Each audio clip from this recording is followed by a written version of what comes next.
Oswaldo Mestre, Oz for short, originally born and raised in New York City, more specifically Harlem. How I got to Buffalo, listen, I absolutely love this town and it's my home. It's been my home for most of my adult and even my pre-adult years here. How I got to Buffalo was went to college, University of Buffalo.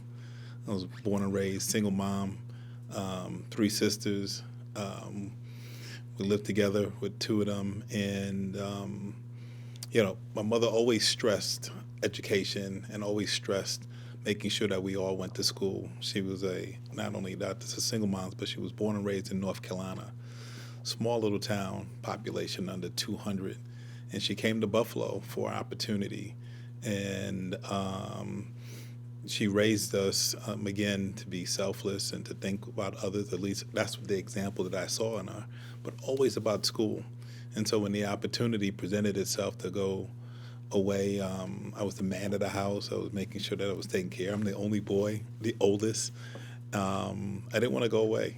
I went to an after-school program, boys club, in my neighborhood. And when I did that, I had a counselor, somebody, a mentor, really just kind of attach and work with us and put a college application in front of me. I would go to after school programs and a couple of other different things, but it was always really kind of pushing, I wanted you to go away. I wanted you to do stuff, and I wasn't thinking about that. So, because I had this relationship with him, I filled out the application just because he was a good guy. He always looked out for us.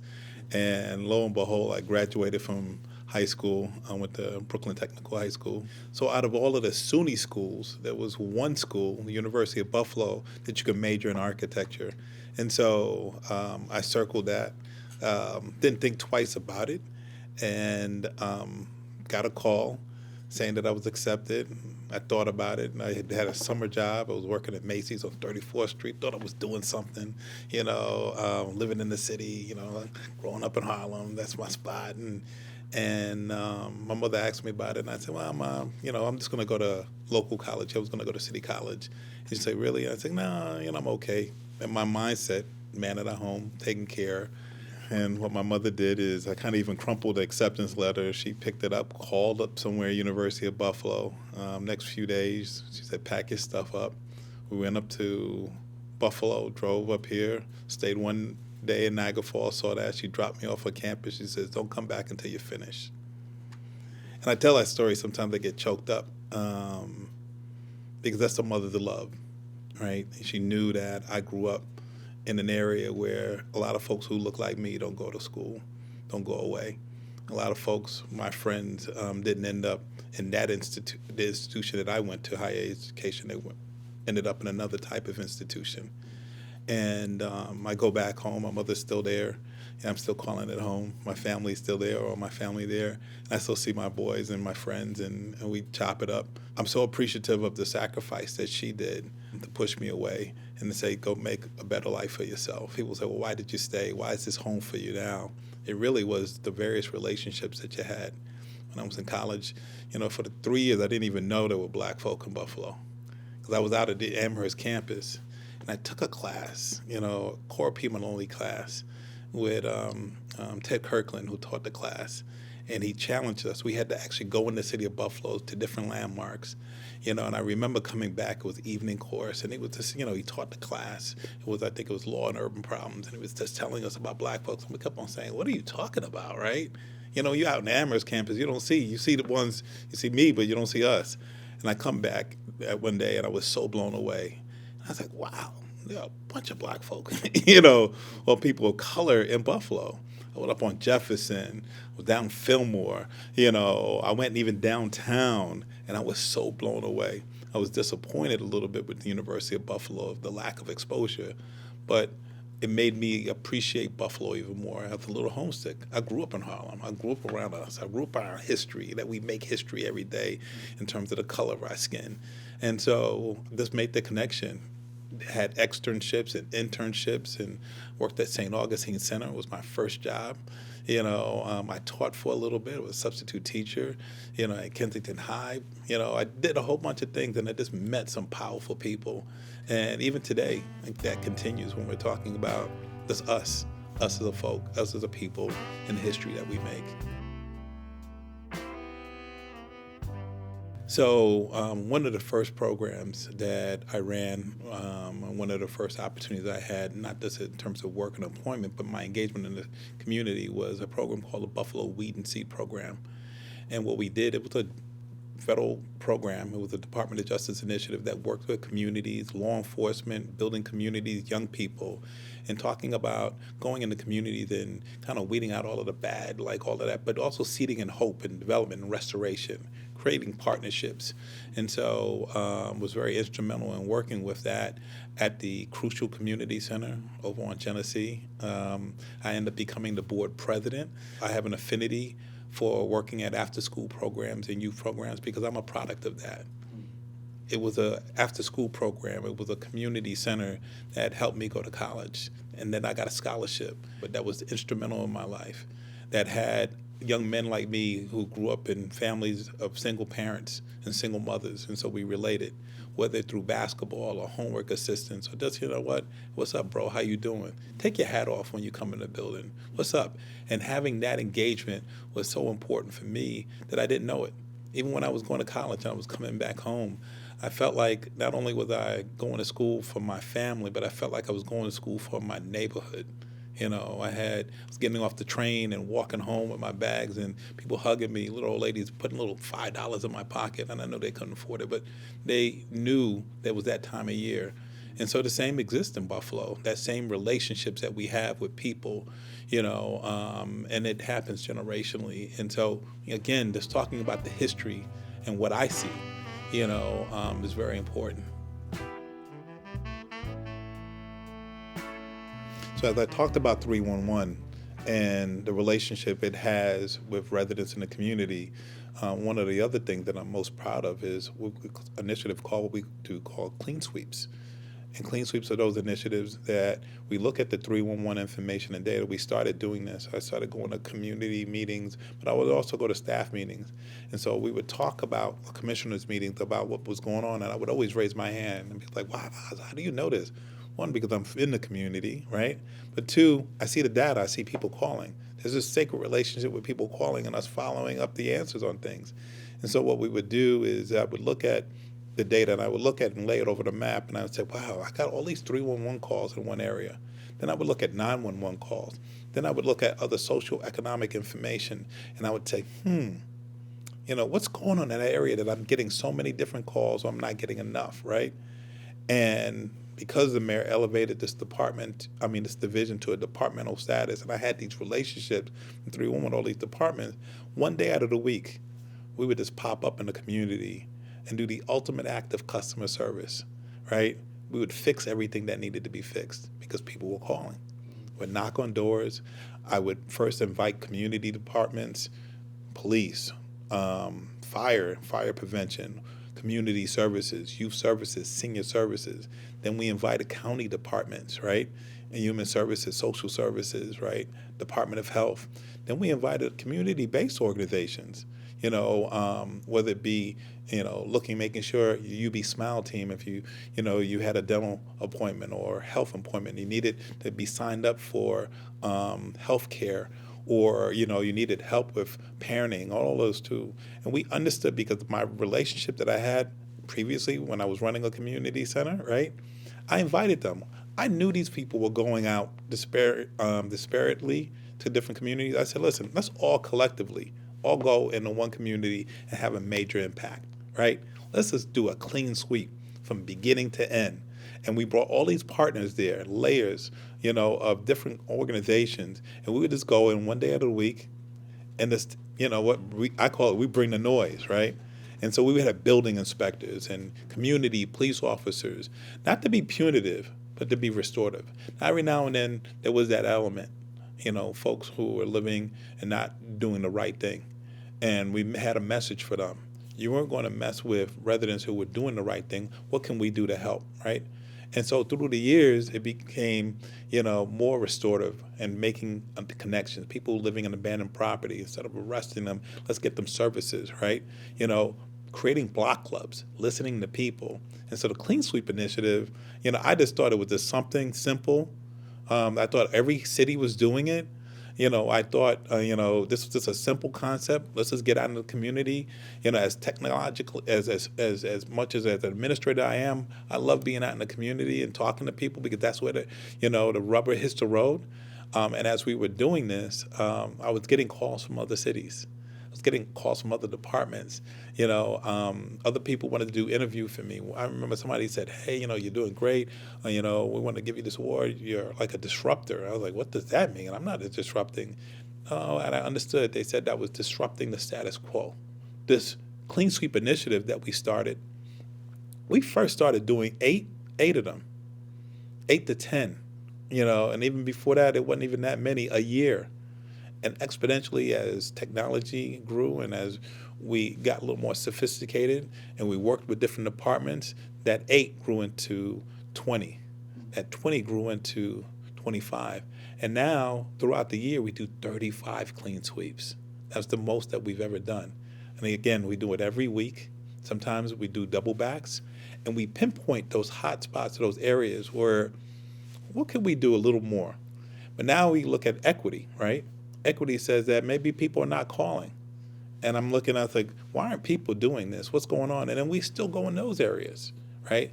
The ultimate act of engagement and customer service, the mayor comes out, Mayor Byron Brown comes out to every clean sweep. We invite councilmen and council people, right, to every clean sweep, and so the collective efficacy on everybody. At a clean sweep, there's no titles. We all work in concert. There's no directive, this and that and that. If we need to go to, someone who lived in their home, husband's passed away, kids live out in California, this big old home in our backyard needs debris, we all go back there and take care of that. Sometimes there's a tipping point. You take care of that one home, you're taking care of the whole neighborhood. You're knocking on doors, gathering that quality life intelligence. What's going on? They'd be like, baby, it's that house over there. What's going on? And everybody says that. Then let's see what's happening. Let's investigate. And then when we leave, we don't leave and say goodbye. We leave and say, how can we help this community more? How can we establish a block club? How can we follow up? Sometimes we've done job trainings right in the community, get a vacant lot, clean it up, get all the employers out there and say, hey, listen, you're looking for employment? Come right here. We feed them. We do a whole bunch of different things. So, I'm very proud of that initiative. We've gotten, local recognition, statewide. Other cities have mimicked what we do. And then even internationally, I had the opportunity to speak about this and receive awards. And so again, I'm just humbled. I'm just thinking all we were doing was just trying to help folks. Personally, the lens that I look at, somebody made a difference in my life because of an after-school program, because of a community that helped raise me. And so I have this opportunity as a public official, as somebody who works in public policy, to make an impact in the community and make a difference. I talked about the roots of myself in terms of young people and some of the joy that I have in working with young people in terms of my office, and the challenges that young people have today are ever so different, sometimes similar, but ever so different. We live in a different type of an economy. Information is processed differently. How we engage folks and the decisions that they have to make are always rooted in the moral fabric of the community that we serve. So as kids go, the community goes. So if we don't take stock in making sure that we as a community are thriving and the institutions that are serving our kids are healthy, then we can't say, like, what's the product that's being produced. And so I say institutions. I'm always still talking about family, mom and dad, grandpa, grandma, uncles and aunts, and how we raise our children. And there have been challenges all along. And so within our community, we're not immune to that. But there are some bright rays of hope. in terms of how we are engaging our young folk, not just programs, but also programs that will help parents as well, in terms of engagement. And so I've seen the gambit of it. I was a teacher, a youth counselor. I ran an after-school program. I was a board president. And even now, although professionally I work as the director of citizen services for the city of Buffalo, and I run a city department, I'm still involved, whether it be on the board of directors of the Bell Center that engages young people as an after-school program, whether it be on the Workforce Investment Board and chairman of the Youth Council, where we fund after-school programs or out-of-school youth. You still, no matter where you're at on the gamut, whether you're doing direct service or not, it's still about the engagement that we do with this generation. And so that, although as much as they feel like they don't need us, you know what, they do. And we need them as well. Well, in the future, just watching all of the things that people have poured into me or that I have done, watching it to come to fruition is an important. In the future, I continue to be an agent of change, a public servant, somebody that will be an activist for justice, even within government, building capacity, making sure that, what we do and how we go about working with communities, and those communities are right, quite honest. Just like any institution and organization, you're always looking to seek the how can you leave it better than how you come, right? When we're talking about the Division of Citizen Services, or we're talking about the halls of City Hall, what ways, that I can be a catalyst for change so that when folks of color, right, who are walking through that, making sure that they're being connected, are being connected and heard. And that's a very important thing. And many times people just want to be heard. When they're dismissed or when they feel like they're getting the runaround, that becomes a challenge. They understand that things happen, right? We understand that, there's a pothole or a light that's out. What they don't understand is why that pothole is not being filled in the time that it is. And so I'm most proud of that I have an opportunity to help change something like that, or just creating these relationships with folks in the community. So in the future, I hope to continue to do what I do, but I hope to look for my successor, right? And I know that person's around, whoever that is, and then how can they be able to be that catalyst for change, right? Because this is an important thing. Government sometimes is the institution of last resort. And why do I say that?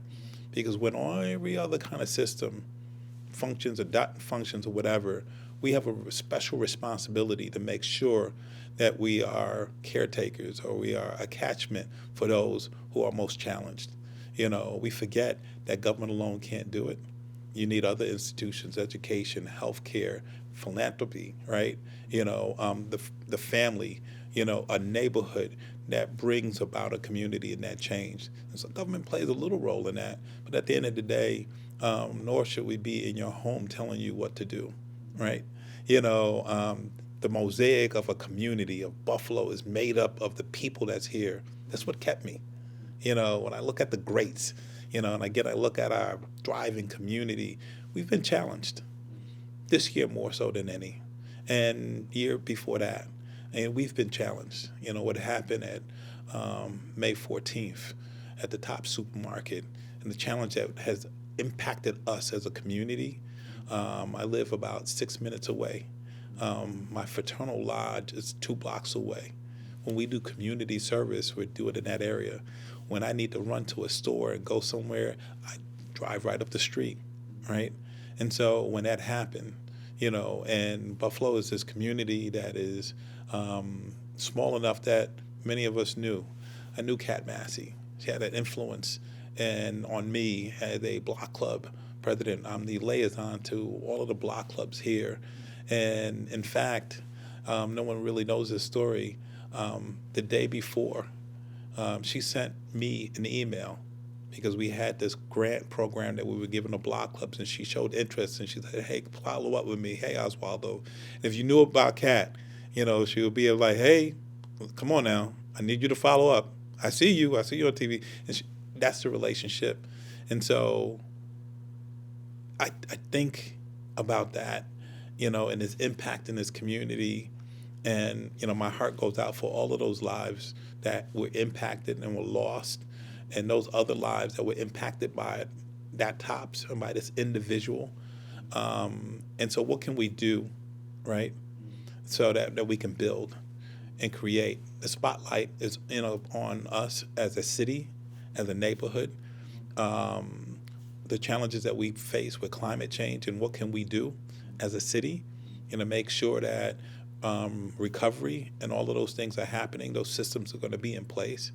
Not the blame game, not this, that, and that, but listen, what can we do? How can we buckle up, right? Do we have the tools that we have at our homes? What's the early warnings? All of those different things. Those solutions come from us as a community, the same way that it came from Malcolm, the same way that it came from Martin, right? The same way that it came from Fannie Lou Hamer, right? They saw something, they banded together, they said, listen, let's talk about this, but also sometimes we might have to, be the catalyst for change. It's the same way that we do it here.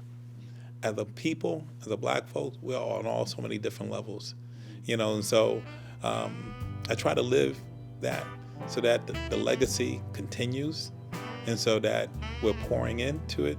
And so that's how the fabric of a Buffalo or any major city can kind of just bounce back or thrive, is relies on the people that we're here and how we pour into each other.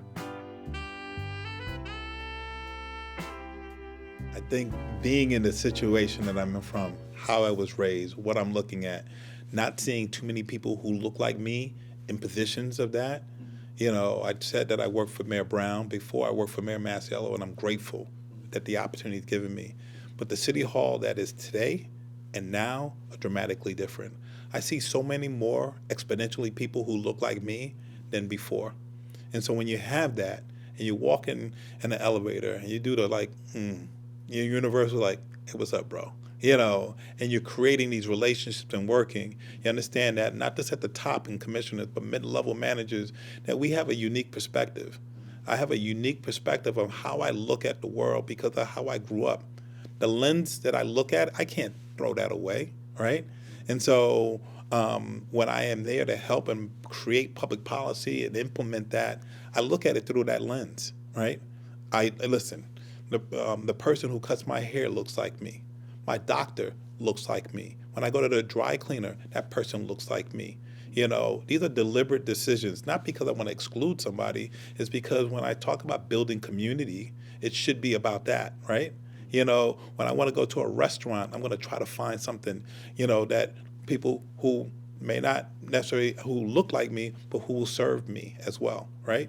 Doesn't mean that I don't read out different places and that, but it's a deliberate decisions that we make that brings about a sense of community. The person that I am now, and looking at this as this administrator and changing and unveiling things, things can always, and we challenge ourselves to make things better. But while we're in this position, right, while I'm here, I am going to always be that catalyst for change. Trying to be that insider. Some people are going to be bullish about it. I try to, like the analogy, the Wizard of Oz. My name is Oz, right? For short, I try to make those intimate decisions, those intimate policy decisions, so that we can move further and do that.